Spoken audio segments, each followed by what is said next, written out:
Hello friends, चलतु आज आम देखा घरे केमी रसमलाई तैयारी करुँची।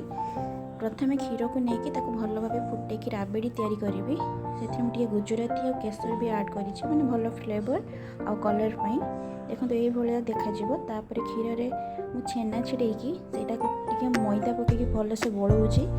भलसे गोल सारापर छोट छोट गोला आकार करी आपण मैंने भी ये करेंगे। आप जो भाया चाहिए से भाया सेप दे पारे। मुझे अंडा आकृतिर करुँची आउ किसी गोल गोल भी करुँची। देखो मोर गोला करने प्रस्तुत हो गला छेना गोला। ये छेना गोला को मुझे साइज करके रखीदे। मुझे प्रस्तुत करी चीनी सीरा से किसी केसर गुजराती ऐड करी। देखो से भलसे फुटीगला बाहर कर गोटे बाउल रखुच्छी।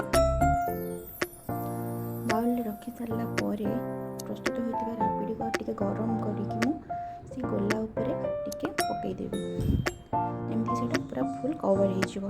देखो तो रेडी हो गला मोर घरे तैयारी रसमलाई। सर्विंग टाइम केसर ऐड करी प्रस्तुत हो गला। देखो।